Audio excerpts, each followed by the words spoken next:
Welcome to another Cuppa Capo, and it's story time again. Okay, this time I want to tell you about what happened when I convinced my ex-husband, who then was my husband at the time, that he should do extra work with me in a movie. So this is what happens.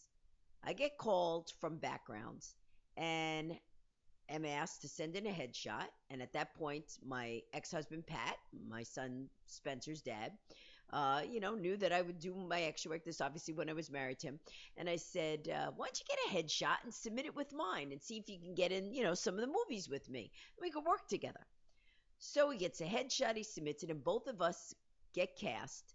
That they wanted us to play a punk rock couple for the movie Crocodile Dundee. So they said you have to really, you have to make sure you look the role. So we go in, we audition, blah, blah, blah. They think we can do this. We say, okay, we can do this. So now we're at home. We're putting black, makeup under our eyes. We're making our hair all messy. We have our shirts all like ripped, and we have chains around our necks. And we take a picture with a baby doll, like holding it upside down by the feet. And, we submit that, and we get asked, we get cast to come do this scene in Crocodile Dundee. So they said, come makeup ready, which means you have to go to the set in the makeup that you're going to be on camera with, because they didn't have makeup artists for every separate, extra person that they were doing. Usually it's only for the principals. So we're driving from Queens to Manhattan because they were going to shoot the one scene. You know the scene in Crocodile Dundee where some guy robs something? This is on Astor Place, out in front of a barber shop. And Crocodile Dundee takes the can out of somebody's bag and throws it, and it winds up hitting the criminal in the head. So that was the scene we were going to be in. They wanted two punk rock people to be like coming out of the hairdressing place to do this. Okay, so we're driving into Manhattan. Now, you don't want to be late when you get to a set. And we're at a red light right by the 59th Street Bridge. And a cop sees us.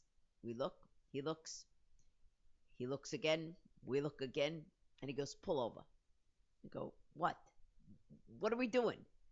And he goes, you punks are all the same. I go, what do you mean us punks are all? We're actually dressed up we're dressed up. Yeah.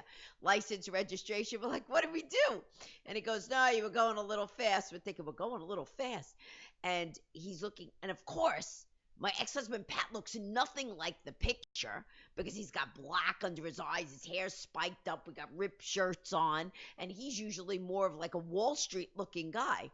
So the cop's like, what do you do for a living? And he's like, well, I'm like a stockbroker. I work on Wall Street. Yeah. And what is this? You like sideline? And we're like, no, really, we're dressed up. We're going to shoot this movie, Crocodile Dundee. No one had heard of it.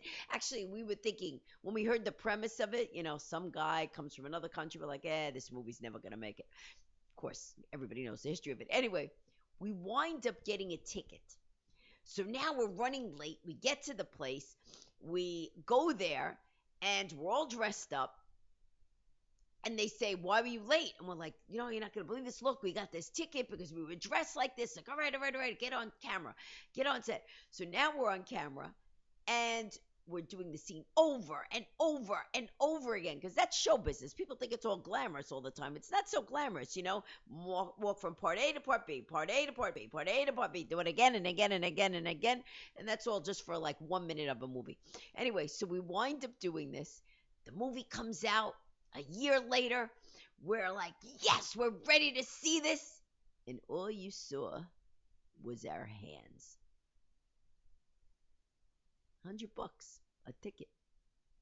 But my hand was in Crocodile Dundee.